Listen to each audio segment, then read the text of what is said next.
शब्द रूप आप अक्सर याद करते हैं और शब्द रूप इतने ज़्यादा होते हैं कि याद करने के बाद हम अक्सर जब बोर्ड परीक्षाओं में या किसी भी परीक्षा में बैठते हैं और देखते हैं इन शब्द रूप से संबंधित प्रश्नों को, तब हम अक्सर कंफ्यूज हो जाते हैं, क्योंकि ऐसा होना स्वाभाविक बात होता है। विभक्ति और वचन जब भी किसी शब्द के पूछे जाते हैं तो हम समझ नहीं पाते कि चतुर्थी विभक्ति बहुवचन होगा या चतुर्थी विभक्ति एक वचन होगा या क्या हो सकता है। कुछ भी हमारे पास जो विकल्प होते हैं वो क्लियर नहीं होते। तो ऐसे में आपकी जो भी कंफ्यूजन होती है उसे दूर करने का प्रयास हम इस वीडियो के माध्यम से करेंगे। आशा नहीं, हमको पूरा विश्वास है कि इस वीडियो को जब आप अंतिम तक देखेंगे तो आपको पूरी तरह से विभक्ति और वचन पहचानने का ट्रिक आसानी से याद हो जाएगा और बहुत ही आसानी से आप अपने प्रश्नों के उत्तर दे पाएंगे। तो आइए बिना किसी देरी के हम ट्रिक की ओर बढ़ते हैं और ट्रिक को समझने का प्रयास करते हैं। साथ ही इससे संबंधित अभ्यास प्रश्नों को भी देखेंगे। देखिए, पहला दिया गया है ट्रिक सुषुमभी। इसके आगे लिखा है बहुवचन। सुषुमभी में देख रहे हैं आपने नंबर लिखा हुआ है। नंबर क्या लिखा है, देखिए,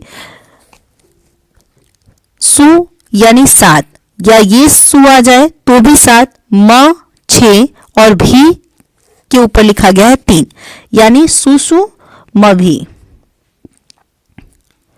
अब देखिए, इस सु के लिए 7 है, इस सु के लिए भी 7 है, म के लिए 6 है और भी के लिए 3 अंक लिखे गए हैं।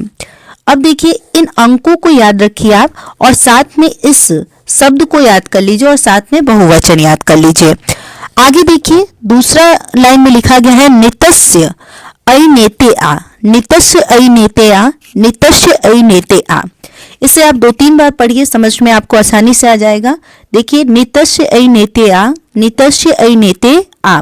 अब देखिए, नी के आगे ऊपर लिखा गया है 7, तो के ऊपर लिखा गया है 5, शय के ऊपर लिखा गया है 6, ए के ऊपर लिखा गया है 4, ने के ऊपर 4, ते के ऊपर 4 और आ के ऊपर 3 लिखा गया है। इसके लिए एक वचन।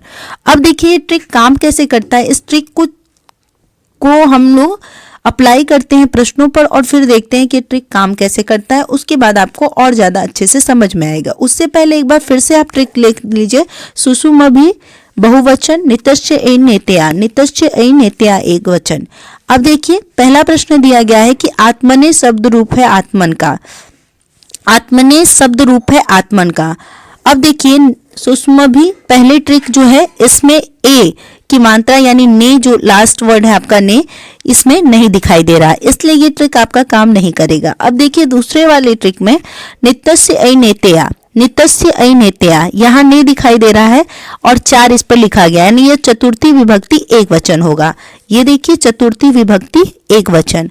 अब इसी आधार पर आप देखिए, राज्ञ में पूछा जाए कि कौन सा विभक्ति और वचन होगा, तो आप बताएंगे कि राज्ञ में चतुर्थी विभक्ति एक वचन होगा, नामने में भी चतुर्थी विभक्ति एक वचन होगा, सरिते में चतुर्थी विभक्ति एक वचन, जगते पर चतुर्थी विभक्ति एक वचन होगा।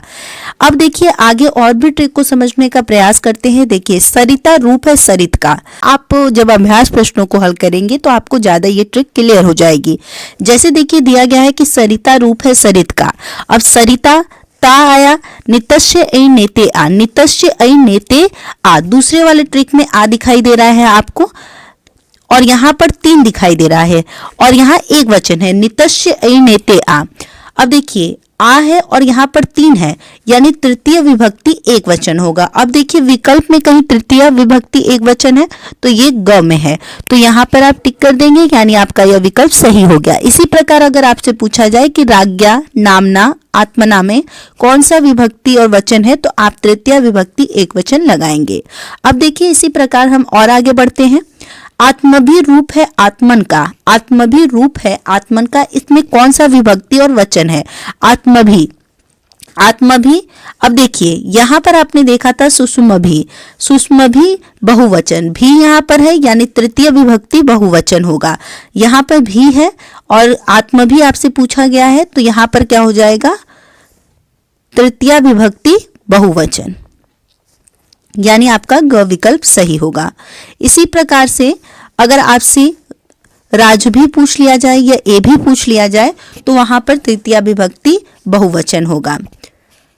आगे देखते हैं हम और भी प्रश्नों को। देखिए, आगे प्रश्न दिया गया है कि राजनी शब्द रूप है, इसमें कौन सा विभक्ति और वचन है राजनी में?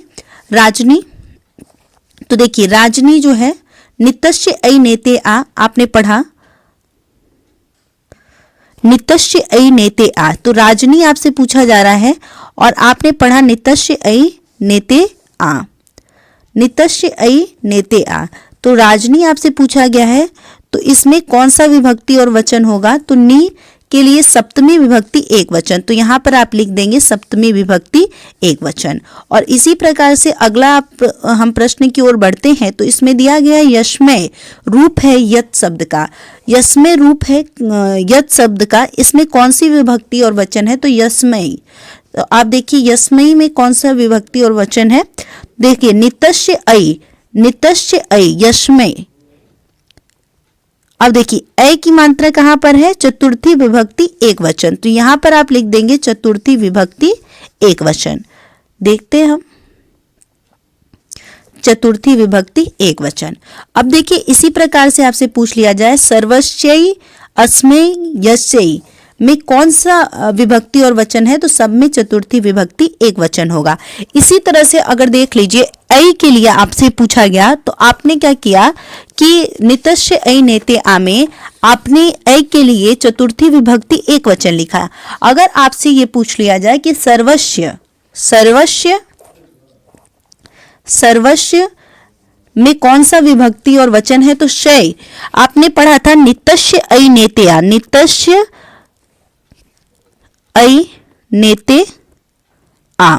अब इसके लिए 7 5 6 4 4 4 3 आपने नंबर लिखा था। तो नितस्य ऐ नेते आ में देखिए शय बस पूछ रहा है, सर्वस्य में कौन सा विभक्ति और वचन है? तो शय के लिए आपने निर्धारित किया है 6 अंक, इसलिए यहाँ पर षष्ठी विभक्ति एक वचन होगा।